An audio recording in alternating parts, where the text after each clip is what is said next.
you can pick up our classic large fries for just $1. That ad is better than it has any right to be. You had one more thing to say about Chiefs. Yeah, they got acquired by Team Icon this week, which is really exciting because it sees like two of the longest standing esports organizations like ever in Oceania, like Ex-Tainted Minds, Nick Bobier, and Frank Lee, obviously of the Chiefs Esports Club, coming together and making a really great team, which is just exciting for the ecosystem, I think. It is exciting. Congratulations, Chiefs. Yeah. Congratulations, everyone involved. Congratulations as well to Pulse, because Pulse, of course, has joined the OPL. And so this week you're officially allowing him in after the sleep deprivation nearly took him away from us. We're struggling right now. Well, with here's the thing. Was Pulse even here last week? We don't know. You definitely watched the MPL, and it's like the amount that we were talking compared to Richard just in the corner slowly falling asleep. But also, we've been rotating through play-by-plays every week. There was no guarantee that he would come back. We weren't sure. So welcome, officially, Pulse, back to the OPL. Yeah, thank you. I mean, long time coming, I just felt like I was in limbo for what was forever. I didn't even know I was going to come, and it was literally like, visa accepted, can you get on the flight tonight? And flew in, and here I am. I thought you were just talking about the jet lag, but that was bad as well. So we're going to do a segment that we haven't done in a while called Explain Yourself. And this is where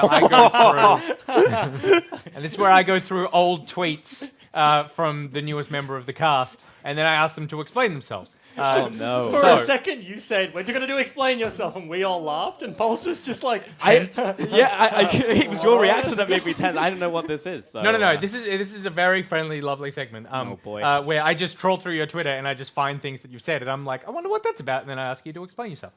So June 1st. Landed in Sydney after 29 hours travel and currently enjoying Australia's top-tier coffee game. He was in Sydney. Top tier. There you go. While I wait for my hotel room so I can take what I only assume will be the best shower of my life. Was it the best shower of your life? And what is the best shower of your life? No, it was real good. It was a real good shower. I just felt super gross after what was almost 30 hours of travel. So yeah, got into the hotel. Well, actually, I arrived and then they were like, your room isn't ready. You have to wait for like 3 hours. So I went away, then I got coffee, and then I went to my shower. And yeah, it was great. I saw a question floating around on Twitter a couple of weeks ago. Do you wash your legs in the shower? Yes. Yes. And my feet. Like soap it up? Yes. Yeah. Good. Okay. I do, because I was like, I just assumed, but then when people were asking, I was like, why are we asking this question? That's like... A surprisingly large it's amount half of your people body. don't wash their legs, is what I learned from that conversation. Well, if Pulse is 8 foot tall, it's more than half his body. It's like it's like three of his lower body. leg. Yeah. Do you soap those pins? 100%, yeah. Okay, good. Shaft? Are you just saying that because we all said yes? No comment. Shaft? Yep. Do you like shafts and bowers, or are you a standalone shower, standalone bath kind of guy? This is an important question, Wait, by the way. you mean like the physical, like... Shaft. Shower in a bathtub is a shower. So like shower head, but it's in a bathtub, so you can do both. Right, so you can... All in one. Okay. But do As opposed both to- in the one No, at what the I'm one saying time? is a prerequisite of my rental search in Sydney Okay. was no shafts or bowers. And it is impossible in Sydney to find a place with no shafts or bowers. They're everywhere. Can I just ask, is a bower a bath head in a shower? I don't know. I'm really confused. I with just the didn't latter. know whether it's a shaft or a bower, so I'm covering both bases here. I hate hybrids. Yeah, I hate hybrids. I will take the standalone. I like a clawfoot bath and a rain shower. Rain showers are And the so best. if it doesn't have that, then I don't want to shower So with if you were at a hotel with a shaft or a bower, it can't be the best shower of your life. I refuse to acknowledge it. It was more the fact that it was just water on me at that point, to be honest, because it was That's just, fair. a lot of travel. Very fair. June 20th, genuinely stoked to be working alongside an outstanding production and talent team. The show is exactly what I love about the broadcast, so I hope to do it justice. Also excited to be reunited with some old friends and to make some new ones too. These the old friends. Are we friends yet? I would say yes. We've had like at least 1.5 conversations. That's true. Yeah. You invited me to lunch today. Yeah, we did have lunch. Well, I didn't which come. you didn't turn up to it. Yeah. So maybe we're not friends. There you go. I feel like you have to be friendly enough to be able to decline, like just be like, yeah, I'll come, and then just no That's show. true. So maybe it's reached the next tier of Yeah. friendship. Yeah. Very true. There you go. September 9th, 2018. Uh-oh. I get stared a lot for some reason in China. So I've begun aggressively staring back until they submit. What's that about? Yeah, I don't know. I just got like stared a lot at in China. At that point, I did have silver hair, so maybe it could have been the hair. But I don't know. I just felt like people were just like staring me really intensely. Was it when you were with fish? Because I have a theory that people in China would have thought you and a fish were the best ventriloquist act of all time. Oh, right, Yeah. right. For those that don't know, Fish yeah. is an Australian Yep. that speaks Mandarin, Very well. and obviously Pulse is an Asian that has a very good British accent. Most beautiful voice. So in when they Europe. spoke next to each other, I'm sure that would have been confusing, because I get confused when they speak next to each other. No one understands what Fish is saying. I actually think it probably was that, because we went out in a group a lot, because Rusty, you were with us as well, and it was a group of 7 of us, and we were just very colorful in China, right? Like, we just did not fit the mold at all. Well, I mean, we had a very diverse team as well when you really consider it. Was, myself, Pulse, as mentioned, we had Frosker and we had Raz, we had Fish, who is also just Singaporean as well. You're so like a there's crazy United Colors of accents. Benetton ad. Yeah, it Yeah. was wild. And the thing is, like, where we worked, just to give some extra context, was like a hot hub for tourists. And Right. that's not just like tourists from around the world, but like from farm villages in China, they would come to where we were. And that meant that just by being of a different skin tone, we were exotic people to stare at. Yeah. Which is creepy, but also just true. All right. Yeah, Well, I it's promise super not to confusing. stare at you too much. Oh, thank you. 'Cause I we're think friends. It's okay. Yeah, exactly. I think, we have that level of friendship. We also had the Panda cast as well, which was Raz, Froskier, and myself. I don't think I can explain why on air, but I'm sure you can figure it out. August 27th, 2018. My hotel room is a sauna and I couldn't get a room change, so I asked for a mattress to go camp out in someone else's room. Reception said, all right, and sent me a box of matches. What did you do? I mean, I took a box of matches. And I burned the place down. Was Yeah. this the Oh, we should've Nanjing done. finals, Paul? No, this was Asian Games, Jakarta. Oh, Asian Games, right. Yeah, so we were invited out to do Asian Games, which was a demonstration event to maybe get League of Legends into the Asian version of the Olympics, essentially. And he put us up in this hotel, which was infested, by the way. Raz laughed at me for getting a massive can of Raid bug spray, which we used, by the way, all of us used. And my room just didn't come with a mattress. So.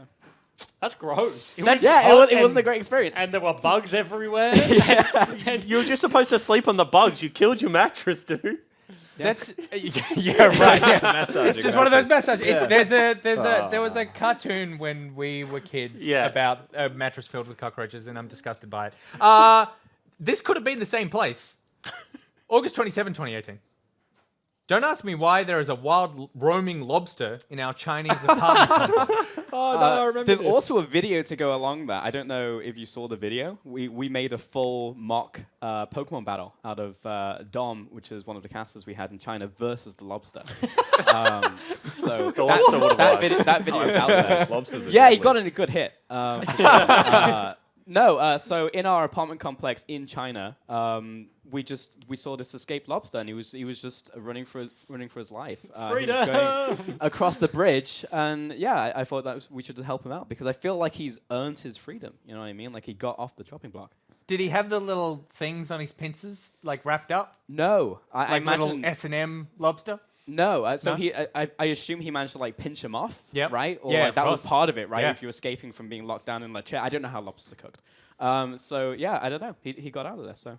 How freaked out would you be as the person cooking the lobster to like walk, like if you didn't have kids or a cat or anything, you go in there, you walk out, you go pee in your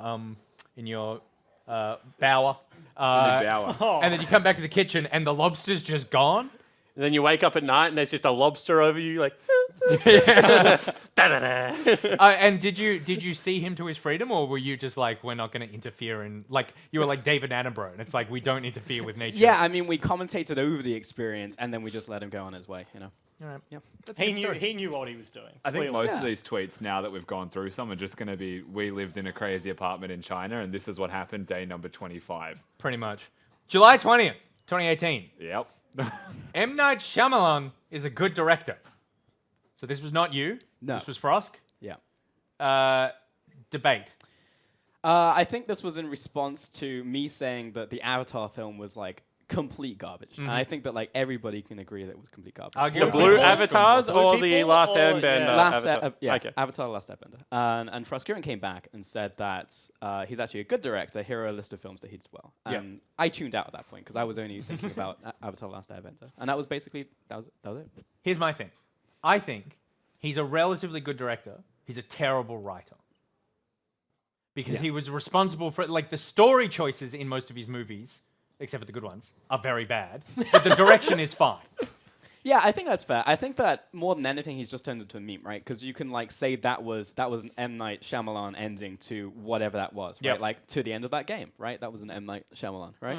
So yeah, I think for that reason. Bryce has no Do you idea what you're understand talking that, about. Bryce? Bryce is like, yeah. I mean, yeah. Stop talking about movies, man. Wait for the next segment, buddy. No, I do. I know who he is. What do you mean? 100%. I think like what you're describing is literally what happened to like the end of Game of Thrones.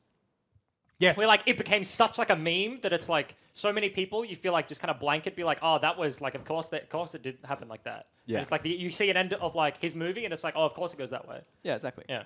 There you go. December 23rd, 2017. Okay, I need far a back. name for my halfling druid with bad allergies. Go. What did you call it? Archie Chu. So his initials would be Chu. Oh, that's smart. Correct. There you go. Well, we ended on a real nothing burger right there. I thought we had one more minute, but apparently we don't. So let's move on to the next game. Pulse, it was lovely getting to know you.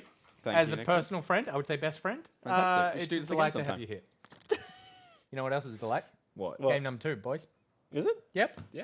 I Just believe refresh my memory? I believe it's Direwolves versus Mammoth. Okay, yep, that sounds right. Fantastic. That is It's correct. nice to get this right. For once, Mammoth, coming off, a relatively high most of this split. Of course, they lost, I believe, the last game against AV. Yep. Direwolves, I mean, they're like a patient who's going through a heart attack right Bit of now. Katy It's Perry. just up and down. Katy Perry? Hot and then cold? Oh, that's nice. Yeah. Yeah. Thought they're all out there kissing Don't worry, girls. just Taylor Swift it, mate. No, it is true though. I will say before we go into it as well, look at the inconsistencies of Direwolves. In their early game, they're playing better. So that's the place that I'm most excited to look at. And it's a similar point to what you were saying last week when AV played Mammoth. Is if the early game is good from Direwolves, what can they do with that lead? Because they've proven they can play mid and late pretty well. And Katsuri and Totoro, I think, are getting better every single time we see them. So I'm excited to see how they continue to evolve as a duo. Yeah. I get excited every time Direwolves play because I do not know what to expect. And again, as we said, the top 3 is a very interesting place right now. So let's get right into it with the Macca's Champ Select.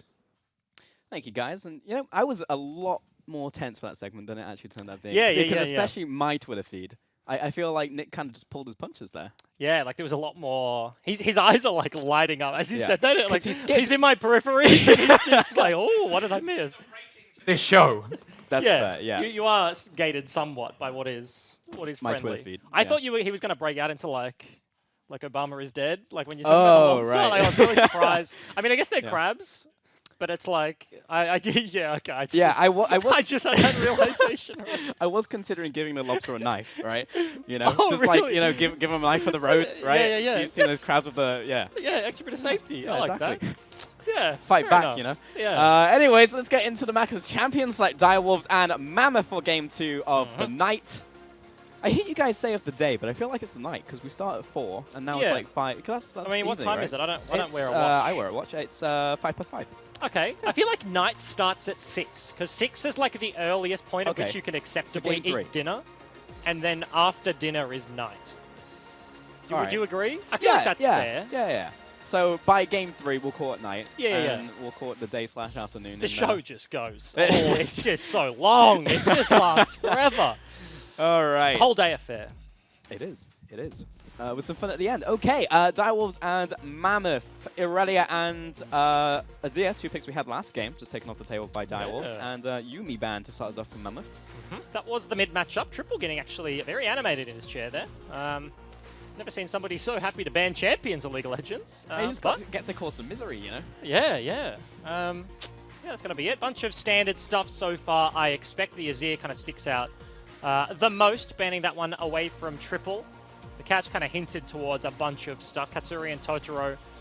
Talk about the AD carry, right? This is a guy that came in rookie split after Direwolves, completely revamping their roster for the second time in 2 splits. And I believe it was his first game, literal first game in the OPL, at least first week, got a quadra kill.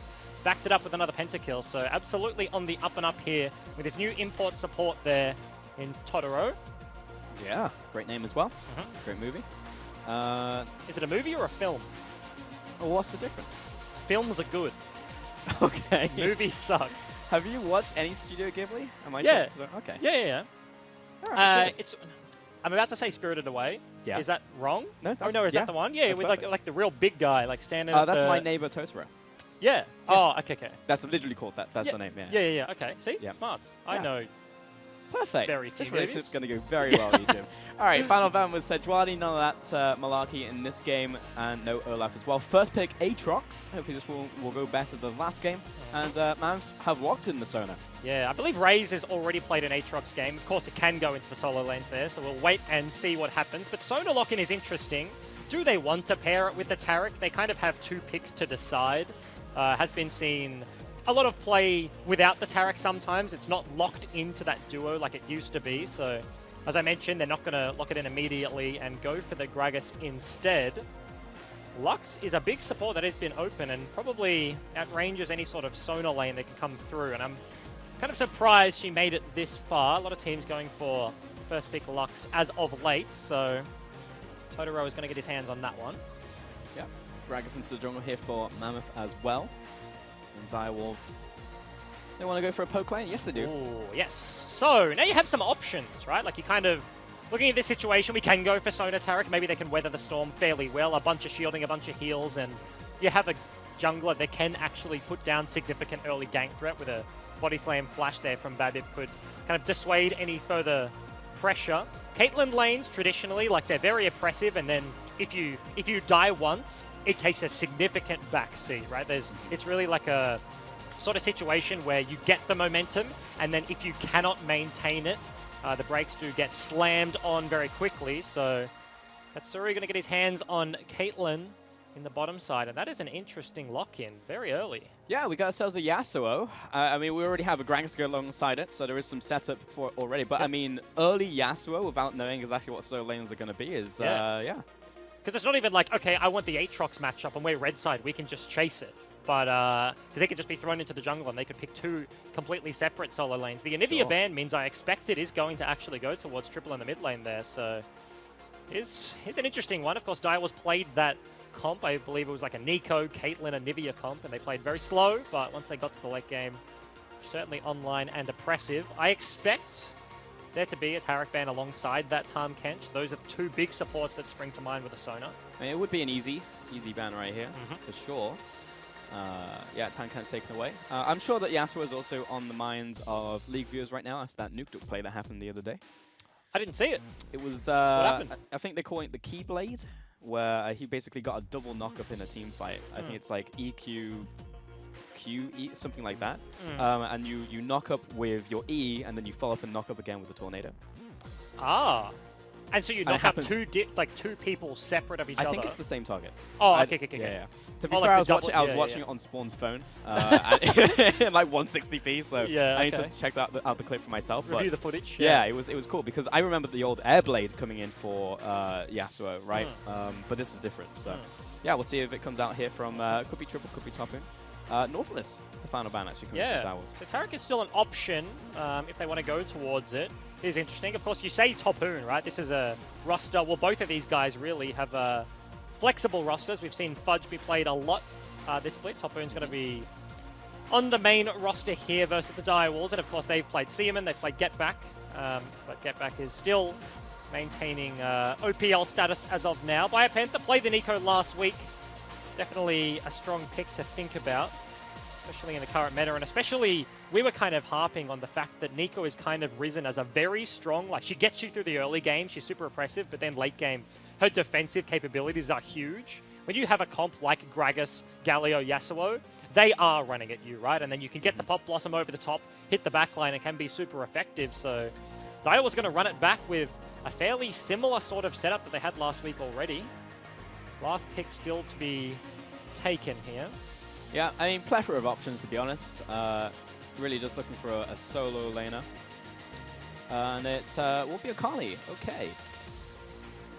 Yeah, interesting. So Aatrox confirmed going to be in the jungle. Akali, I expect, going towards that Yasuo matchup potentially, but still Yeah. yet to be seen. Mammoth have the last pick. Is it just going to be Topoon's champion? Triple having the Yasuo locked in, and it is going to be the case. Yeah, we'll be the Nara in the end. Okay. Yeah, so I think the read here from Mammoth is that Yasakali is going into the mid lane, and they want the Gnar to kind of match range with the Nico, can deal with it fairly well. Like, her oppression comes from the fact that she's a ranged champ, very hard to gank, has that stability, and then just whacks you in the head the entirety of the laning phase. Kind of similar to Nara. Yeah, right? And they do similar things, so all of a sudden you're not just getting beaten on the head by picking some melee bruiser that has to play in the wave. Gnar can sit back, and then weather the storm with the ulti pops, and actually has significant gank set up. As they do, at the last couple of seconds, switch it back. So yes, it is going to be Akali locked into the mid lane and Nico facing off against the Gnar top side. Interesting stuff. Yeah, for sure. I feel like Gnar was the OG, like, hit you in the face with the hyper procs. You know, we'd see it all the time. It's like Rumble, Renekton matchups, like all that type of stuff. So Nico's kind of the new age of that. But yeah, I could see this matchup going either way. I actually like slightly favor Gnar, to be honest, because you do have the, you know, the 3-hit proc with the extra movement speed. Yeah.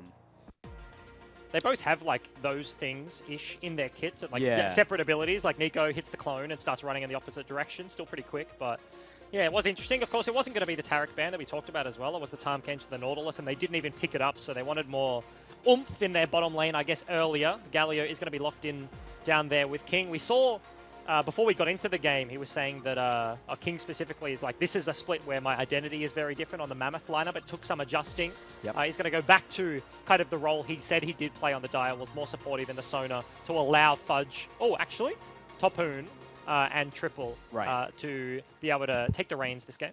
Well, as we get into game, we have another coach with us. How you doing? Yeah, I'm good, thank you. Yeah, I haven't been here in a while, but like I was starting to think that you guys didn't like me or something because Yeah. there was like 4 weeks waiting. No, we only talk to you when your team loses, like okay, last right. split. Is that actually how it works? No. Oh yeah, because you lost last Yes. game.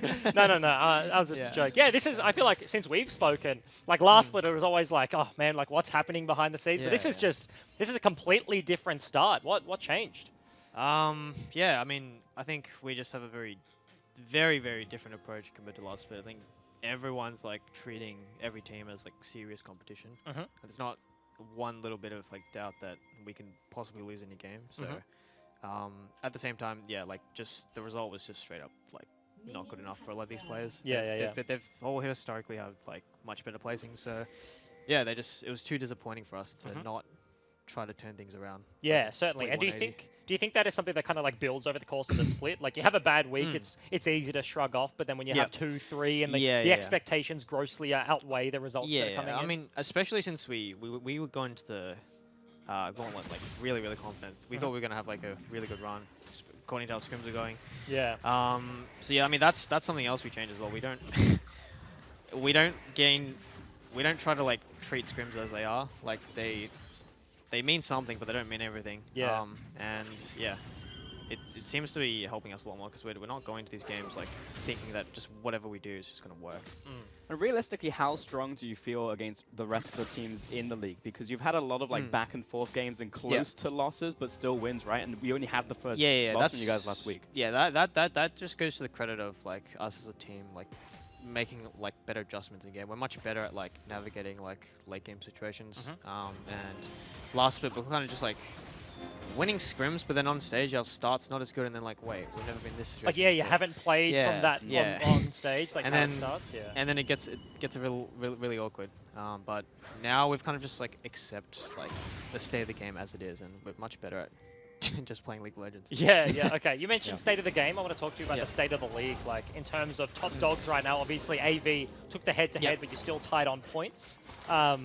If you pick up the victory here, who do you think are the biggest contenders? Do you think it's likely to change from where it is now towards the back end of the split? It's actually a bit hard to say. I'd say, yeah, I think AV, Chiefs, and like potentially Bombers and Dolphs look the best. Okay. But that being said, like it's not like the other teams are like really far behind or anything. Yeah, there's not that much they're actually of a gap, really close. So, yeah, just based on how all our games went, like none of them are like super clean or anything. So, yeah, we're not like insanely confident or anything. We're just going into every game like humble and ready for the next. Cool. That's a cool outlook. Thank you very much for the insight, Fantix. Thanks we'll for having see me. you later. Yeah, interesting stuff there. Fairly lengthy one. We are already 3 minutes into the game. Blue Invade did come through there from the Direwall side of the map. Able to walk through and look to steal that one away on the bottom side. As you kind of expect with Caitlyn Lux pressure, the Sona takes some time to be able to build up. Destiny on a Galio early. Yep. Unless you can get the jungler in there for like a level 2 gank, which is very ambitious, I think. You expect them to just be sitting up there underneath their turret, weathering the storm as much as possible. That's a Predator pop. It is. 2 versus 2 in the mid lane, immediately into the Shroud right here. Akali, Triple jumps right on towards him, but can't see him currently. Throws up the chains, it will latch onto Triple. That's a lot of damage in return though. Get back, flashes forward, finds the first blood, getting back into the brush, but still ticks down from the Ignite. Babip getting chased down here by Raze. Not sure if he has the damage. Yeah, will body flop away. Had the flash available as well, so if worse things happened, the Gragas would have been able to get to safety, but disastrous start from Mammoth. You know, we were talking about the buff invade. Dial Raze having the blue buff right now, and Babip tracks towards the other side of the map. He's looking for the trade, looking to get something back, and they see an opportunity. Predator popped, they go for that play, but completely turned on its head. Akali picking up that first blood. Yes, he fell down, but triple burns both summoners. The Ignite is gone, and Get Back actually takes the walk back to lane given the wave state, so still maintaining that TP, and early start here from Direwolves looks pretty good. Yeah, 1-1 currently. That was a big wave crashing though for Yeah. Get Back. So OSAT's going to drop behind. Yeah, the bot lane just kind of poking away, doing that old Caitlyn Lux shtick, which is, as you said, you know, the lane that kind of starts the game ahead. Just kind of depends on what happens if that lane of a gank comes through from the Babip in the jungle. Infernal Dragon on the bot side spawning kind of does spice things up a little bit as well. Direwolves, of course, will have that priority and probably have early access. Or it's kind of that situation, like, do Mammoth want to throw resources down there because of that? Kind of the RNG at the start of the game changes a little bit in terms of where the planning goes. You have to adjust on the fly. This is going to be another opportunity in the mid lane, but Get Back with some nice warding. He's going to spot out the Gragas, and you can see Raze is coming out of base. Has the Caulfield's Warhammer. That ward from Babip is going to... Oh! He has Flash. Yeah, we'll have to burn it. That's a flop. That's a belly flop. Yeah, big old flop. Yeah, definitely sucks. Yeah, you just look at it, you're like, oh, like that just sucks. There's no other way to put it. That was... Yeah, I mean, especially for champions like Gragas more than a lot of other junglers, because you're so tied to, you know, E-Flash in the early game to get that gank off. That's a guaranteed gank gone. Yeah. Right? Like, he can no longer pop Predator halfway up the river, and he will make it to the play no matter what, right? That's a big opportunity lost. And already in a rough jungle matchup, he's kind of getting out-farmed significantly. The fight didn't go their way and got triple buffed at the start of this game, so looks for a cheeky invade. Raze has the read on it due to some nice vision by the rest of his laners there, and able to collapse. He's now 2 levels up, level 6 dinged already for the Aatrox, and Babip just hits level 5 off that last camp.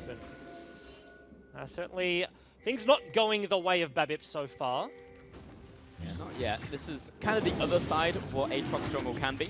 Yeah. It's just the complete opposite of last game, yeah. The other side of the coin. And it will give access towards this dragon. You know, from a bottom side where you said this could be pretty spicy because it is, a Caitlyn Lux lane where Destiny King and Triple, like, you could see this very skirmish-heavy grouping do very well in an early game fight, right? Pretty much nullified because of that flash, you know? Like, the knock-on and ripple effect of that, like, single Sona being down is kind of interesting. Yeah, super. And I'd be curious to see how many plates they've actually taken. He's going to be the 4, because the first couple of waves, of course they get priority, of course they're whacking away, but they actually did significant damage, but haven't hit the turret since that point. King, of course, has gone for the spellbook, so has access to the cleanse. We'll be able to kind of switch that one around. This wave will likely mean another plating gone. Trap starting to get annoying. The BF buy probably means it's going to be the Infinity Edge into Essence Reaver. And that is the combo, Caitlyn and Lux. Destiny, yes, is tanky, already has an extra Ruby Crystal over his support item, so doesn't take the most damage, but if that is on the Sona, that is disaster if they can make it work. Yeah. That being said, good things for Mammoth. The Yasuo was doing very well, 3 waves ahead of the Akali. Kind of to be expected, to be honest, but still in very good shape. Do you know how the Akali Shroud works into Wall from from Yasuo? Does it stop like it does with No. terrain, or does it go through? I assume wall like doesn't interact with Shroud. Okay. Just Shroud like it does start from the middle and build outwards. Like she believe so. throws a grenade and then, but I don't know whether that's like tangible or whether it's just visual. Like that's how it looks, but it kind of just Right, and it when just she hits the mechanically button, work like yeah, that, it just plops a Shroud and makes like kind of the donut. Because I imagine it would work like that with terrain building champions, right? With like a Talia, it would go out, and then it would with terrain, it would kind of bump against it and not form the full circle. Yeah. But I don't know if it yeah, has to is wind wall like? Well, it shouldn't be classed as terrain, right? Because it's walk. But there are like some you walk abilities through, like yeah. Syndra Orb, which just stop at the wall, right? Yeah. But that's like a specific case. Yeah, where I okay. don't, you know. Yeah, maybe we'll see it. We'll have to keep an eye on It's it. kind of That's one it. of those things that only really matters in like laning phase if you're in Yeah, like a yeah, really yeah, hyper yeah. mechanical 1v1, but And even like if it happens in a team fight, like good luck seeing. yeah, There's like a right. Galio, a Yeah. Sona ulti, Gragas is flying in, Nars throwing people back. There's every Yeah. other ability on the other side. But It's my like, nade bumped against yeah, the wall. yeah. It's just you're just Yeah. not even gonna know. Yeah. It did build, right? Like it goes It in the does build center. out, and yeah. Yeah, it builds out from the ring. So it'd be interesting to see how it does actually interact. I'm sure somebody out there watching There will will tweet be at us. one Akali main, right? From Yeah, like who the knows? Akali Yeah. main Discord, who's going to be like, these casters don't know how it interacts with this No one preparation. ability. Yeah. Yeah. I will say that the Alawi main Discord very passionate about Alawi. I'm as you not would in. expect. I am not in like a champion Discord. I didn't know they existed until they reached out to me. Well, I knew like the Reddits existed. Like you can go to like Z mains on Right. Reddit and like there's just highlight play after highlight play, or probably people wishing they had the highlight plays to Sure. post. But yeah, has it? Maybe it's transcended from platform. Now it's Yeah. gone into Discord. I mean, it's more interactivity, right? Like you Yeah. can, jump in the channel, talk to people with over 1 million mastery points. Like, yeah. learn from the best. How many mastery points on Alawi do you have? Me, across servers, I would say like 200,000, maybe 2.5. Okay. Yeah. I have no idea how much I have on any champion. So Yeah, mine's just- I'm so not you a asked the one-trick. question, and Yeah. it's just an arbitrary number to you. Yeah, 100%. I'm just like, mine are spread over so many champions. Hold that though, this is a gank onto Babip. No flash yet. Nice chains. Ooh, good task. Ooh, let's get back against the wall. Yeah, a lot of disengage, right, in that 2 versus 2, unfortunately. Yeah, Gragas kind of eased to safety. It was about 20 seconds on the flash, so if another bit of CC landed, if Get Back was able to continue that play before we got to the tower, then that could have been another kill going over to the Akali. But Babip able to walk away from that one and triple dished the damage back, but Shroud being there meant Get Back ultimately could just walk to safety. We haven't really touched on top lane literally at all this game. Given we talked aware there was a top lane, yeah, to be honest. we talked about in Champs Select, they do very similar things, and it's like, yeah, they do. They're both just pushing waves back and forth, sitting basically even CS. You see Kindle Gem built in the Merc Treads to kind of withstand the damage of Nico, whereas Biopanther, of course, with the Glacial is looking towards like the Super Soaker into the Spooky Ghost sort of build. I mean, they do the same thing as Code 4. Nothing's going to happen in this lane ever. Yeah. You know? Unless somebody like mega screws it up. Right. Topoon dashes the wrong direction and Biopanther's like, all right. Yeah, it hops onto a minion forward and it's like, well, yeah, I mean, because I think like a lot of these matchups like Nico into X or Gnar into X can be quite volatile. Like you think back to the old, you used to see Rumble Gnar all the time, and that's a matchup that if one person gets ahead, they just stay ahead and they snowball, and then you have topside pressure. But yeah, these two with they no basically lead, like when the Yeah, lead they doesn't nullify happen, each other, right? they kind of just sit there very even for a long time. It was a while ago when that last dragon was taken as well. Now 20 seconds before the next one. It is going to be the second Infernal. Direwolves with their pressure, they've had bottom priority the entirety of this game, and Raze is now actually rejoining the play down there, so they have access to the second one if they want. Babip is conceding and looking for a Rift Herald start on his own. Mammoth just happy to give up both of them, and the Aatrox looked for something. That's a mistake, King. follow through headshot, lines up the shot, Destiny. Good body block right there. Laser also goes wide, but that's how devastating that combo can be. One root lands, you get hit by 3. And it seems so like irrelevant. He's just sitting underneath the turret, he's CSing, health. and then he's full HP, steps on a trap, misclicks in the wrong direction slightly, and just cops the brunt of everything. He's going to be able to heal himself back up slowly, but that gives them immediate access to the Infernal Drake, kind of speeds it up. They raise, walks over. They've now hit the blasting plane. They're actually looking for more on the bottom side. Yeah, they're kind of chasing them off right now. Yeah. Yeah, and they should be able to confirm this bottom tower with the Infernal in their hands. Binding must have connected because heal comes out of Destiny and King burnt the cleanse, so CC would have landed there. Destiny looking for an engage, finds a Lux. Trying very hard to defend this turret, but they just don't do a lot of damage. That being said, the Trap. tower's now getting involved. Nets. Headshots, Oh. there it is. Katsuri gets one. Destiny onto another trap. That trap placement so good. Double kill for Katsuri. Yeah, the response is there on the other side. The race is on. Rift Herald already done her charge and kind of fading into existence right now. The turret goes down for Direwolves, so they get a couple of kills and the turret to boot. First brick bonus goes their way, so the gold lead handily in their favor, but it's not like Mammoth got nothing on the other side. Yeah, take a look at the gold right there. It's obviously big advantage to Caitlyn down in the bottom lane. 2 kills. 2.6k in the back pocket. Yes, feels good, man.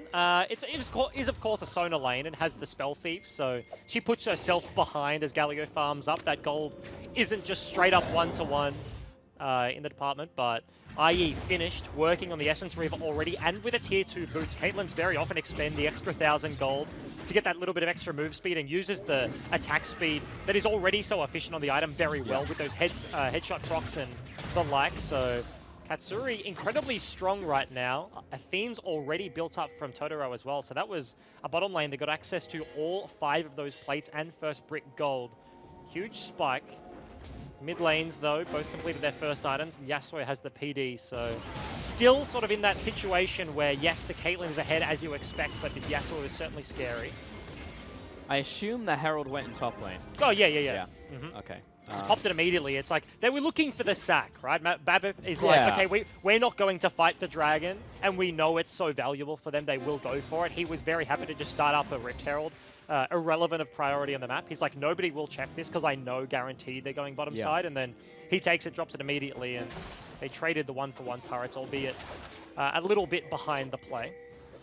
Yeah, I mean, it was, as you said, a very conscious choice by Mammoth. I just wonder if they maybe could have gone for a contest, right? Like, Gragas has his flash again. You've got mid lane doing very well, and the Yasuo hits his item spike. Bottom lane right now, Biopanther getting caught out, knock up into final last breath, I should say. The bit just here to finish it off. We'll get the kill. That's a very big mistake, in all honesty. The lane is long, and he's just venturing into Narnia.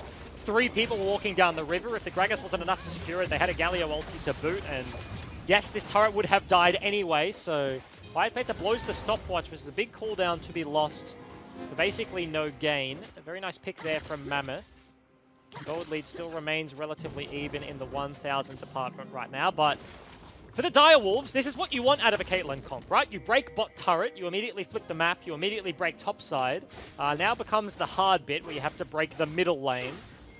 And it's not like you're fighting up against a Zillion and a Azir that we saw last game. It is going to be either the Sona Galio standing in your way, which I expect, or the Yasuo, which is certainly not easy, but they want to keep this like truck just trucking along, I guess, for lack of a better term. Yeah, and it's just kind of waiting for a moment where Mammoth want to go for the trigger. Fight. Yeah, pull the trigger. I feel like that last dragon could have been it. We've got another one in a minute, which is going to be yet another Infernal. Like, surely the third one isn't sacked, right? That is too much of a bonus, because it's not like a super tanky comp that doesn't use it. Nico will benefit. Akali will benefit. Everybody on this game will benefit from that one. The flat damage is super useful, so you have to think the third one is going to be enough of a draw card for Mammoth to walk down and actually look for a fight. If they can get to that point without having burnt any flashes, will be super useful, because they have the layering of CC. If that bit finds an engage, it's a flash Sona ulti, Galio comes in over the top, Topoon, if they can time the Narbar, is super useful. And I mentioned the flash Sona ulti, like, very intentionally, because King is the absolute, like, best AD carry at flash Varus ulti in them. When Varus is in the meta, and back when I was literally playing against him in the OPL, like, that is the scariest prospect. He is always very good engaging teamfights they need. Oh my lord, Babip going in, but taking a lot of damage. Here comes the laser, comes across, Raze takes out Babip, now turns onto the rest of his team. King turns around, Crescendo's not enough. Good ultimate by Destiny, but now he's there by himself. Flashes away into the taunt. He's turned back on towards by Biopanther. Second kill coming through from Get Back, and that is a disastrous engage from Mammoth. And is it already too late? The third Infernal Dragon spawns, and yes, they look for the play, but a full AP Gragas just gets immediately one-shot. They walk into the Direwolves members. Double TP, that's the mid lane outer and the last dragon going to be targeted here.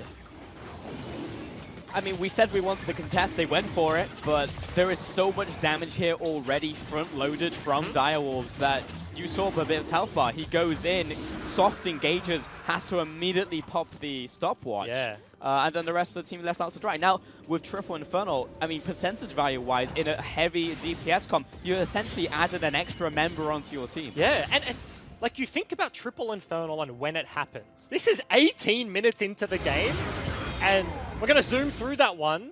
Maybe we'll get another replay. And that's how fast the fight ended. Yeah, but like it was really the damage that happened to Babib, like before anything of relevance came through from Mammoth's side, right? Triple, yes, as soon as the knock-up landed, he goes through and he's actually the one that gets into the backline.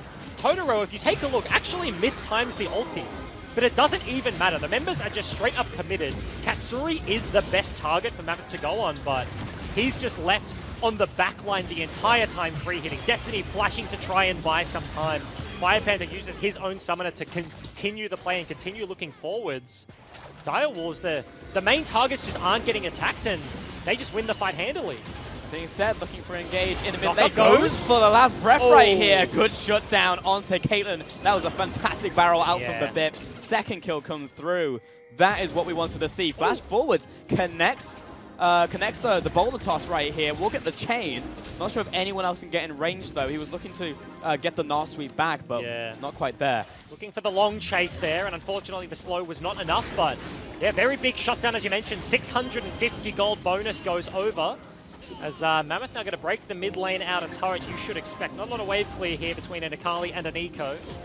So Direwolves do have to respect. Gold lead isn't great, right? Like, given how much I look at this game and it's like, man, Triple Infernal, like this Caitlyn is enormous. It's not that big a lead, right? Triple farming very well. The gold of the bottom lane, like kind of working its way back into a relatively even state. Like Sona gets towards like cheap items, she spikes very quickly.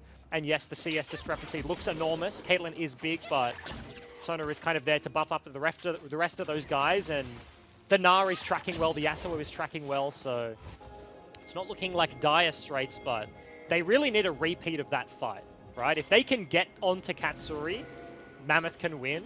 If they get the first time where Babik looks for the engage and can't quite find it, then he's going to be doing so much damage. Yeah. There's always that elephant in the room, though, which is the Triple Infernal. You know, I feel like if that wasn't there, you would look at this game and be like, this is just an even play. Yeah, but, it's just, like, but it doesn't like show on the gold meters. Yeah, right? It's just, right. It's just stats. It's a weirdly intangible, right? Because you know it's there, and you know the damage it gives you, but and I think we saw it in that fight before last, but here Mammoth still have the potential to contest. I think Baron is becoming very much a possibility and something on everybody's minds. That's trap placement. Not that effective. I was going to say they're posturing very deep in the jungle of Mammoth, but as soon as you kind of relent the pressure, they just walk around. They just go through mid lane, and it's like, okay, we have traps behind them. If we win the fight, they can't really retreat, but we probably need those. It is interesting that Mammoth committed very hard to the last fight. It was 4 flashes burnt. Triple the only one still remaining there, so about a minute or so away for the bottom lanes and a little bit longer there for Topoon. If they can have those summoners up before they have to fight for a Baron, that is going to be super useful, but you can see Direwolves actually very smart rotation. I like this right now. Yeah. There's no real threat of Mammoth committing to a Baron call, and they're posturing around the Baron. They're like, let's get the vision, let's get the control, and Mammoth is like, yes, we have to respond. And they just take the fast track bot. That's a free turret, a cheeky little extra bit of gold, and yeah, that's a nice play. Yeah, it's pretty much the one of the few plays you could really make right here that just result in something. Other than just starting Baron and forcing a fight, that's the macro play. That's the defensive one. You get the free objective. There's no response here from Mammoth. They have to take the long way around. And whilst yes, Sona E makes people zoom very quickly, it's not enough to account for the tempo sack. And it's pretty much just house cleaning right now, taking away blue buffs across the board, clearing out camps, going back, spending your gold. Speaking of which, Triple has just completed his Bloodthirster. Yeah, okay. Interesting. The BT second buy, PD gone, so we'll be a relatively pseudo-tanky Yasuo, right? Yeah. Lifesteal tank of sorts.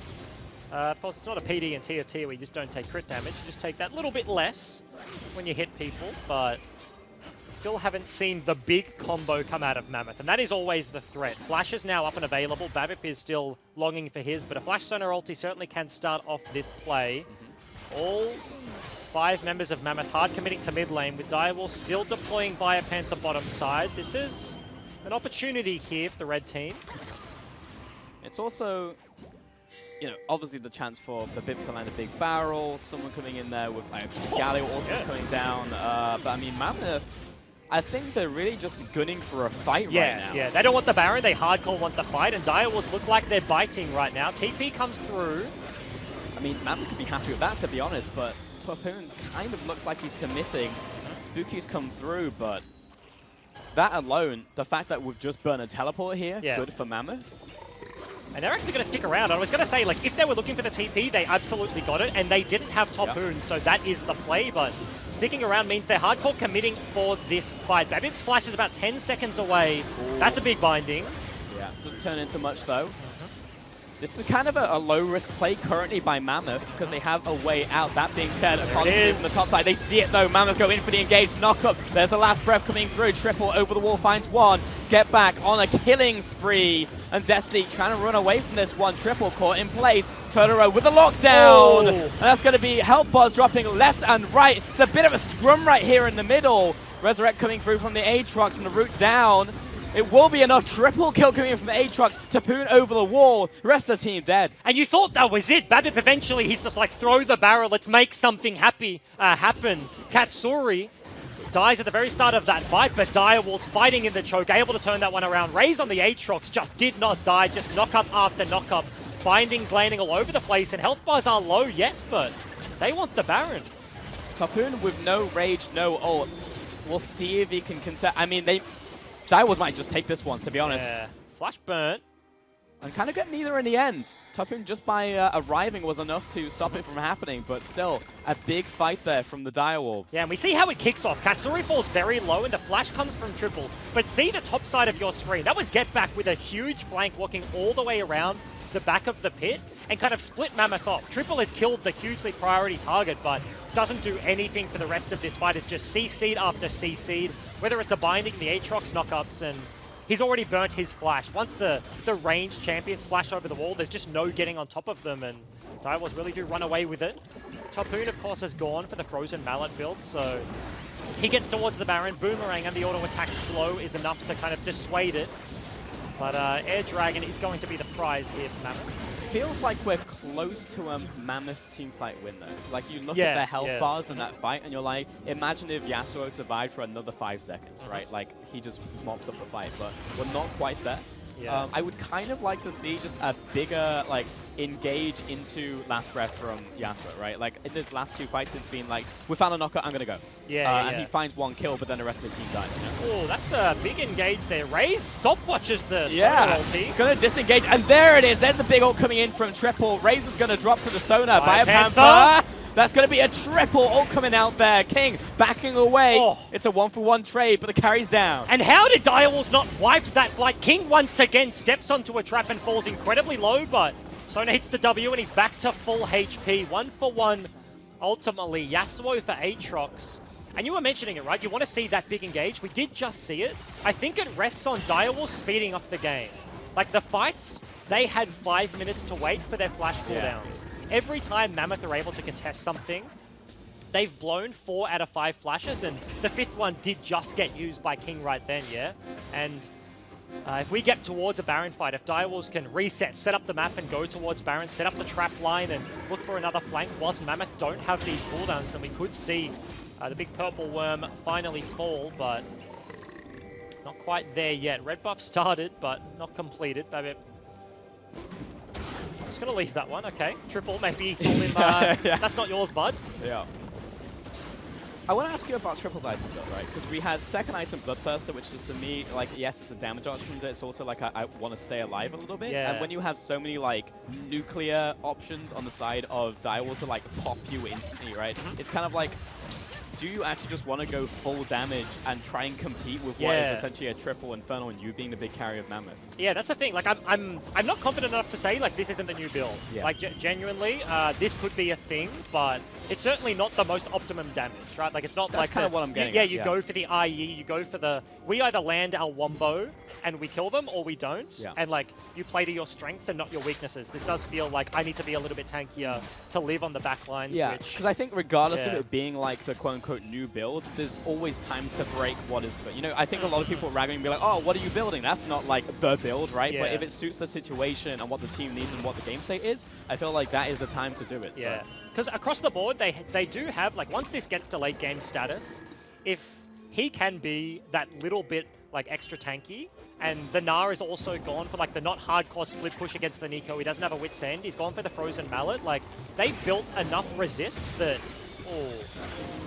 Engage didn't quite work. Raze wants the re-engage, though. Finds two. Here comes the Gala ultimate. More for disengage than anything. But does catch Raze on the back half. Get back into the back of the fight. Not able to really jump on triple just yet. There it is.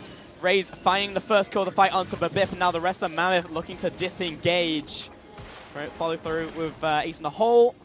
And Mammoth will get out of there. That might be enough of a window for Direwolves just to take this Baron. We'll see. Yeah, creatively, Topoon has ran to the mid-wave, walks around the back of the Wolfpack and starts proxying that one. But this has been started up. Full HP bars, yes, but not a lot of ultis here. Triple still has the last breath available, but he is the only knock-up here. Topoon about to hit Mega. Two members of Direwolves out of the pit right now. Baron looking for the spike. 18 HP. There's going to be a Kali with the secure right here. Fire Panther turning it around. The rest of Mammoth, oh, that's a big root coming through. Destiny's going to bite it. And Topoon and King looking to get out of this fight. Yet another binding. On fire right now, Totoro. Yeah, and King eventually will fall down. The chase is on, maybe not binding. He's going to come through in a couple of seconds. Slow lands, but Sona... There it is, lands it. But Raze wasn't in range. He didn't know it hit. Yeah. Okay. Yeah, a lot of pings going towards the top side. Flank coming through from Get Back. He actually wants to chase this one down behind the turret. Unsure if he has the E available, but there it is. Closes the gap. Should be enough. No. Yeah. Okay. Ulti is seconds off coming up. Did just ding as he hit that turret. But that was the team fight there for Direwolves. They get the initial pick. Mammoth tried to look for it, but as soon as the engage doesn't land, there's no flashes. They just run. Yeah. And Katsuri's just whacking him in the back of the head from long range. Like, get out of my mid lane. It was a little grimy though, right? Like Smite comes down, 18 health left, Get Back with the secure, right? Like I'm sure there was a It was Nuke a it down now, like burst, but yeah, you know. So like it worked out in the end, but that was definitely like, yes, they would have won the fight, but then there would have been still a couple Barons. Yeah. But, you know, all's well that ends well. Yeah, I feel like I keep harping on it, right? Like the flashes from Mammoth, and that like Topoon hit Mega Gnar and dashes into the pit. It's like, if he has flash, all of a sudden that's a 4-man swipe. Yeah. That's like, Biopanther isn't getting the stuns onto multiple people if these summoners are available, but Direwolves able to start and make the play happen within the 5-minute window they were given, and now take down a Dragon just whilst they're setting up their lanes, but this is going to be a relatively hard defense. Baron creeps. Going to be difficult to deal with. Not a lot of wave clear on Mammoth's side, and the long range of Totoro and the Lux has been hitting binding galore. So much safety there for Katsuri. Now has a stopwatch on top of the cleanse heal that the bottom lane duo has picked up, so... Yeah, I feel like bindings low-key are just like what are winning a lot of these fights, right? Like you have a lot of champions who want to get into like melee range or like are positioning heavy, and these bindings are hitting every single time. And now we've just got the seed set up, right? You've got Caitlyn in a late game situation with triple Infernal Baron. So, I mean, like, you can't really critique a team on losing a tower at this point. Right, and the minions are doing the work, but you see that trap line, and look at Caitlyn's buff bar in the bottom left-hand corner. See how quickly she generates traps, right? You've got the CDR build, you've got the max traps right now. He's just going to march that line forwards, and it's going to become, like, ever so difficult for Mammoth to actually defend. Topoon has been building the rage bar, and yes, Babip has the flash, so they have to respect, but if they can play this slowly, this cannon and a couple of autos here and there, a rapid fire proc might just be enough for Direwolves to break the base. I mean, in your single statement there, he's just gotten all his traps back. So Yeah. he can just walk forwards, place down his traps, Like, and yeah, it's as walks simple it- as that. Yeah, like a couple of centimeters, a couple of Teemos forward, and you can see how far back Mammoth have to respect this one. Or Binding was Ooh, Infernal Chains. very close, but Babip is looking. That's a big flank. There it is, pops the ultimate. Good timing. Destiny following through. I feel like a lot of these ultimates did not really hit the mark. Get back on the side though. Looking towards Destiny, that will be the first kill onto Katsuri, and now Direwolves are looking to chase them down. Babip, that's the first kill, or the second kill rather. And now it feels like just signing the paperwork because King just explodes. Triple heading back to base, but everybody chasing him down. Topoon off to the side. Getting this kill onto Totoro though. Okay. Katsuri stepping up low on health. Biopanther taking tower shots. Topoon high on the rage bar.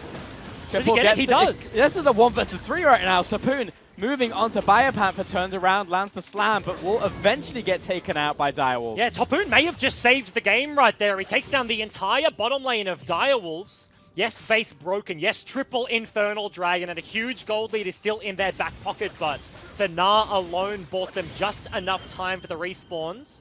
Mammoth not quite out of this one yet, but goddamn, was that a rough team fight. Yeah, it was an awkward start, because take a look at these ultimates to begin. Yeah. All 3 big ultimates hitting onto one target or with it. Yeah, but like the Sonar ulti doesn't connect. Like Flash is there from the Caitlyn, also has the claims that he didn't even have to use, I believe, in the beginning. So just a little bit of a roughie. They only get the one man and get back alone, diving the backside, takes down the inhib. And we'll have to see how this one started off from Topoon, because of course Triple was, I guess, dying off into the top side. We're not going to see it round 2, but somehow Mini Gnar being able to just right-click, play an 80 carry, and take down the Lux, and then pops Mega at exactly the right moment. I feel like Gnar was kind of an afterthought there, you know, because he had like half rage, and then 3 members on Triple were like, kill the carry, and you've got like low health Katsuru who can't really get in range of the Gnar, and then, who was it? Was it Raze who was getting taken out by Gnar? Yeah. So I feel like that was just kind of it, but yeah, it's a little awkward right now. I feel like Mammoth are going for those kind of like step forwards. I want this ultimate to connect, so they're trying too hard, but picking the jungle, Raze over the wall, knocked away by the barrel, but Destiny just happens to be at red buff. So he'll get him. Surprise, Galio around the corner. He's just in the camp. Yeah, normally you walk into red buff and you find a Brandle back, but It's just Galio. he found a pink fried chicken and hits him with the W taunt. It surprised me. I was like, why is that camp going in? That was... Oh, man. Yeah, that was interesting. Totoro tries for the red steal. They have the vision, but unfortunately not able to find it. That pick is actually very big. valuable. Yeah, 20 seconds still on the respawn, and of course is the jungler, so Baron's going to spawn, and they're going to have a 15-second window before Totoro, or Raze rather, is even alive. Oh, this is a hard commit though. Straight double TP to the base. Yeah, double recalls as well coming in from Mammoth though to try and defend. Actually, scratch that. It's now only 1. And Baron has not been taken down, I believe. Yeah, Topoon coming in. First get back. This is at the very least double Nexus. They want it. Here comes Galio, finds the taunt for Biopamp. He's already knocked down the towers. Turning around onto get back. He's low, but he's in the shroud currently. Shutdown goes over to Sona. That's 2 kills once again. Staggered kills onto Direwolves. Yeah, Babip just being chased out of the opponent's jungle right now. Flanking behind the Caitlyn. You can see so many pings on Katsuri. It's a fat man on the run. Oh, there's the barrel. Very nice. And he's going to turn it nice. and convert it into a potential kill. At the very least, takes down the Guardian Angel, but now he's trapped in the middle of the entirety of Mammoth. 3 kills. Is this the turnaround, Ejim? And let's just take stock of what happened. Exactly the right call there from Direwolves. They can't contest the Baron, so they TP to the base, but maybe indexing a little bit too hard. They commit so many members, and now Caitlyn dead for another 40 seconds. Wait, no way is gonna this win it. the game. They're just pushing it right down the mid lane. Big wave right here. All 5 members of Mammoth. They are relatively slow at taking down towers, though. Yeah, I think it may be even a back off of this inhibitor. They really want it yet. Finish off the inhibitor, back away. Yeah. But hey, 2 towers in here. Yeah, but think about it. They want to go back to the Baron right now, but they don't have a Nexus turret. These minions are just going to sit there whacking away at the Nexus. And you see so many pings from both of these teams. The respawn, or the recall rather, has to come through. So they got themselves an inhib. Half HP Nexus. Minions are saving the day right now, but Oh my lord. Wolfpack converging on the Baron pit. Yeah, I mean, all members backed away apart from the Yasuo. It looks like it might be a trade, though, by Mammoth. Take a look at Yasuo. He's solo on top of the Dragon. I think this is called out by Direwolves. Yeah, they're not going to hard commit on top of the Baron. I think they're going to send Nico at the very least Guy's Blooming. Because this is such a weird situation, right? Like, Mammoth want Baron, but their damage isn't there. Katsuri was the last death, and he was still walking out of base, and they know that the Elder Dragon is being taken. Not the best for Mammoth, right? They have 4 or 1 to the 4 dragons of their opponents, so not going to last very long. They're not going to be very effective. I'm worried about timers though here, because Dai will start at half health on Dragon, and then not super fast at taking down this Baron itself, but there is no react from Mammoth. I actually think there was too much respect from Mammoth saying they're going to take it down too quickly, when if they all sprinted there, they would have been able to contest. Yeah, they could have made it. They have the Sona buff. They can get the 5-man speed boost and potentially look for that play, but all of a sudden it's double super buffs on either team. And just kind of fighting it off. Direwolves, of course, when you have Baron versus Elder, everybody always says it just lasts longer. Yeah. You can wait out the Elder buff if you want. The bottom inhib has spawned right now, and I feel like, given the play they're going for, that was Fire Panther spooking the ghosts out of his own base. They don't want the team fight right now. I expect they will set up the waves and look to play this one slowly. Yeah, I mean, obviously, our site is 2020, right? We have God view, we can see everything going on, but it feels like both teams may be being a little skittish around, you know, these engages and what to go for and the timings around those objectives. But that being said, we do have a Baron and an Elder Dragon. Yeah, and Direwolf still respecting the Elder right now. A couple of minutes left on that one. Trap lining his own base is Katsuri. Working on the last item, doesn't have the GA available, so if a fight does erupt, is kind of half an item down right now. Yep. Taking a look at elsewhere on the map, we're almost approaching like 5 to 6 item marks, right? Like Sona now has a death cap. She's hitting her peak. I will buff in my entire team and nobody will ever die sort of territory. I expect that's going to be the IE soon completed there from Triple, as we are hitting the level 18 mark for solo laners. And I feel like at the very least, Elder Dragon is just taking away from Direwolves. You know, triple Infernal, 4 dragons total. Like, that's a big deal if you pick it up. So, in terms of just straight up losing a team fight, they have bought themselves some time. And I think we're also at the point in the game where Direwolves can't just look at Mammoth and be like, well, let's team fight. You know, if we got an opportunity, we're just going to go for it and automatically win. So, it's almost like, yes, Baron does outtime Dragon, but it's like, even in that minute and a half, 2 minutes or whatever, it's like, they can't necessarily instantly utilize it. This is a Predator pop and a huge flank from Badger. That's a everybody's 4-man grouped right now. There's the follow-through. He's still low raised, but he's not quite dead. Redemption was real good out from the Direwolves. And how did nobody die? I do not know. 4 members grouped up. Flank from Gragas, no death. Triple flashes burned. Nico, Aatrox, and the Lux burn the Summoner. Crucially, Katsuri actually just nets the hell out of that one, and that is a big engage tool now missing from a Mammoth side. Destiny, next one up to the plate, is looking for a flank of his own. He's got the flash, he's got a dash to get in there. Blue Orb is going to spot him, He's not the best at initiation. He needs someone to go in before him so he can follow up. Because he, like, flashes forwards, he's like, and I'm charging up! Like, he's just like Captain Falconing standing there like, I'm coming. Yeah. Don't step up, and yeah, it's scary nonetheless, but hard to make it work. Topoon now, his turn. Looking for the flank. My bet's on Nah, yeah, you know, if he can get the hop. Yeah, they definitely know what's up right now, but Mammoth doing a very good job at just corralling them. Gold lead, getting towards that irrelevant territory. We're hitting the 40-minute mark. This game is very lengthy. Topoon, he really wants this. Look, he's got the perfect amount of rage as well as it's now starting to tick down. Yeah. That was like, And we have hit like a very tense moment. Mammoth do just want the fight. TPs are coming up and available here soon for Direwolves, and during the Elder, you talked about it was kind of just getting them through that period. And yes, Mammoth didn't find the fight, but you've now got to the point where Direwolves can look to play the map again. Baron does immediately wear off King. Oh, doesn't land the binding. Got the big old tanks to block that ace in the hole triple. Looking for the flank, but Direwolves just pushing this one all the way in.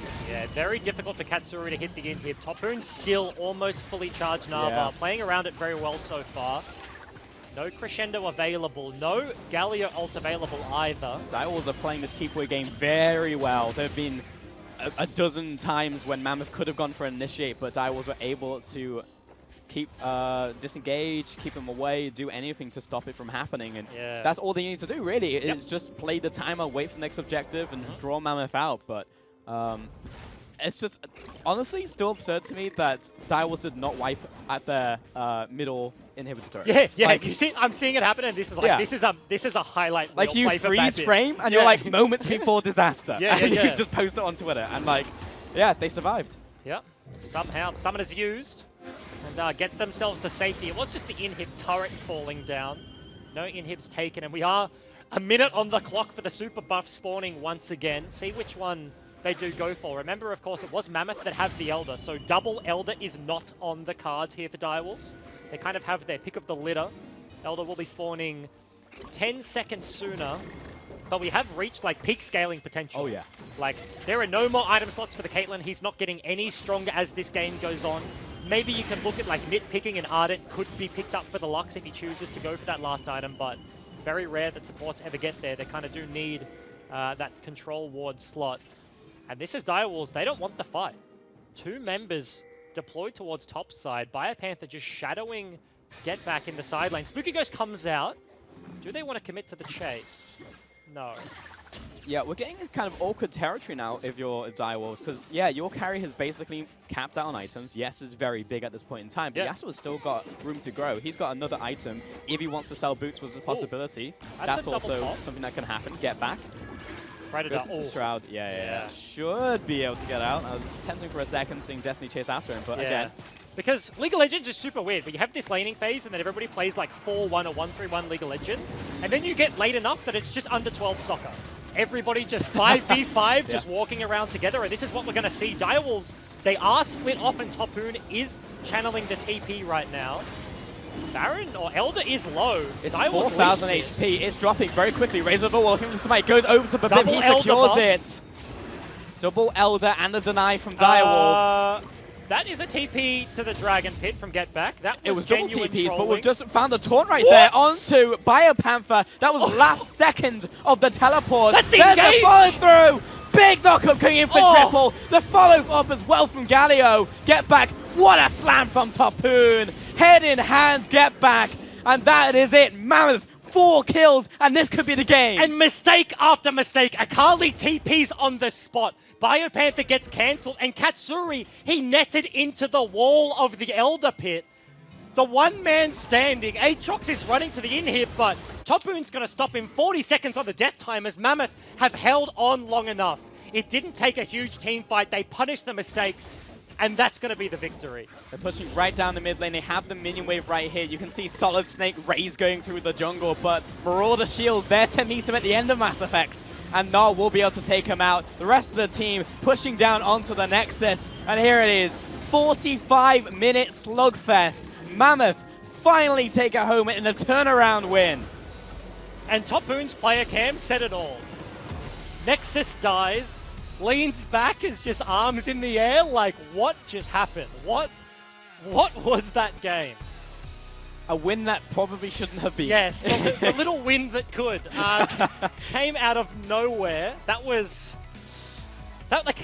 want to think about it. It's like, yes, like, scaling was a factor, right? Like, Mammoth did get to that point where Direwolves felt like they could no longer team fight, and they held on for long enough. But that was a substantial lead. And then a couple of crucial mistakes, and Mammoth just wipe it. I kind of want to know, like, the global statistic for games won against Triple Infernal. Yeah, because it's not high. Yeah, because that was early Triple Infernal for the majority of that game. It was like every single fight should theoretically go your way, but Mammoth just kind of, like, held on. There was so many times where it was just like, is this it? Is this it? And it never quite happened until what felt like a fumble, to be honest, around Dragon. Because Direwolves, like, they ticked all the boxes they needed. Like, Caitlyn, you need the momentum to keep on rolling. They break bot. They flip it, they go top, they do exactly that. They break up in mid, and, like, the Caitlyn is big. She's receiving all of these kills. Triple Infernal Dragon on what is the new age, like, flat AD Caitlyn build. They were at times literally 5-man sieging a lane with Baron and Caitlyn Lux. And then TP to a ward 2 meters away and lost the game. I feel like there's so much to talk about in this game, but we're going to send it over to the couch. Like sands through the hourglass, so was that game through the fingers of the Direwolves. That for the first half of that game, I was like, this is why I love the Direwolves. And then the second half of that game, I was like, this is why I love the Direwolves. What happened? Where do you want to start? Early game, late game? Because that was just a wild ending to a game. And Nexus was at half HP, and they ended up losing the game. That's how close it was. But early game was the thing that I think we should start with and look at for Direwolves, because it was really strong. Yeah, absolutely. And this is the second time that the Direwolves have played into the Sonar bottom lane, and they've run 2 different kinds of fast pushes. One with Anivia mid lane, this time with just the Caitlyn Lux. And it looked really good again, right? They built themselves that huge advantage. They were able to knock down all the outer turrets. They were able to march into the base at one point. This should have been a clinical closeout of a game. And I really do feel like, and this happens to every team everywhere, that you get to a point where, as Bryce said, they're starting to group as 5. Your team comp deals with it fine, but you start to panic because of it. And you put yourself on this artificial clock when, in reality, you know, Get Back was still getting stronger in that game. He still had the ability to take over 5. Biopanther was in the same situation. And they had a we must dive on you comp into what was a Nico that was very, very fed. Like, that was Direwolf's game to lose. Even Raze was playing very well in the Aatrox. You know, the one fight that Mammoth, when it started, you're like, oh, they might actually get this. In retrospect, 4 ultimates used just to kill Katsura on the Caitlyn.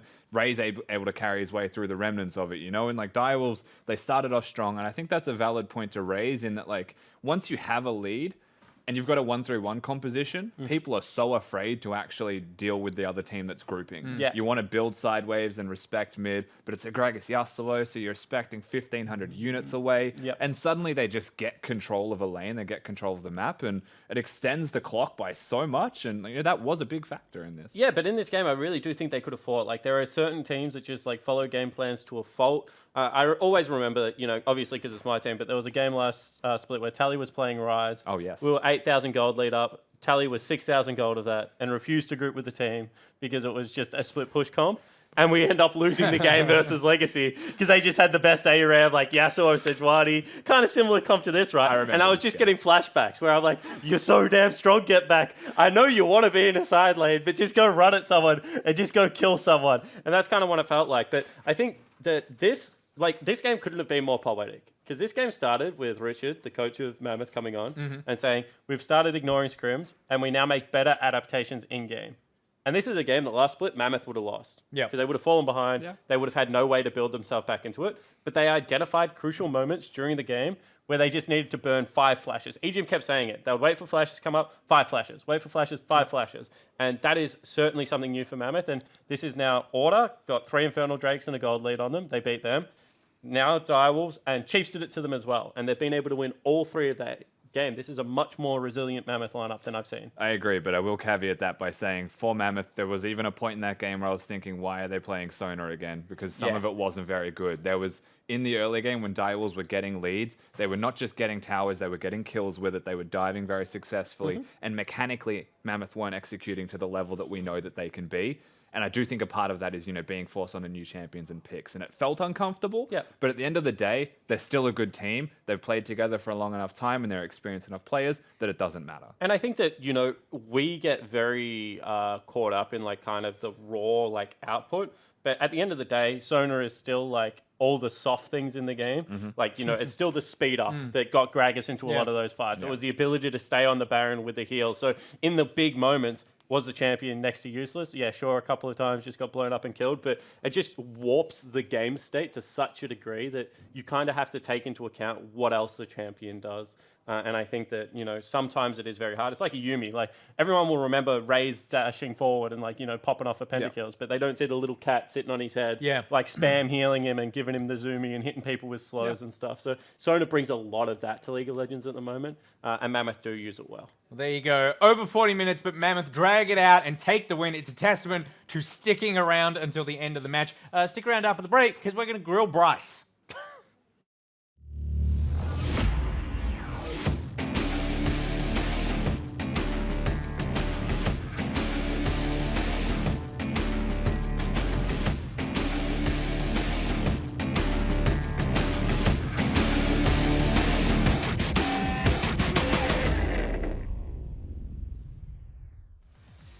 It is 2 versus 2 in the mid lane, immediately into the Shroud right here. Akali, Triple jumps right on towards him, can't see him currently, throws up the chains, it will latch onto Triple. That's a lot of damage in return though, Get Back, flashes forward, finds the first blood, getting back into the brush, but still ticks down from the Ignite. Right. CC would have landed there. Destiny looking for an engage, finds a Lux. Trying very hard to defend this turret, but they just don't do a lot of Finding. damage. That being said, the Grab. tower's now getting involved. Nets. Headshots, Oh. there it is. Katsuri gets one. Destiny on. Prospect. He is always very good engaging teamfights they need. Oh my Babip lord, is Babip going in, looking but taking a for lot it. of damage. Here comes the laser, comes across, Raze takes out Babip, now turns onto the rest of his team. King turns around, Crescendo's not enough. Good ultimate by Destiny, but now he's there by himself. Flashes away into the taunt. He's turned back on towards Vibe. Oh, that's a big engage there. Raze stopwatches the Yeah, Sonar ulti. gonna disengage, and there it is. There's the big ult coming in from Triple. Raze is gonna drop to the Sonar by a Panther. Panther. That's gonna be a triple ult coming out there. King backing away. But Babip is looking. That's a big flank. There it is, pops the ultimate. Good timing. Destiny following through. I feel like a lot of these ultimates did not really hit the mark. Get back on the side though. Looking towards Destiny. That will be the first kill onto Katsuri. And now Direwolves are looking to chase them. How about 4998? A little goes a long way at Macca's. Right now, you can pick up our classic large fries for just $1. Welcome back, and before we get into it, do just want to make you guys aware of a competition that Riot is running.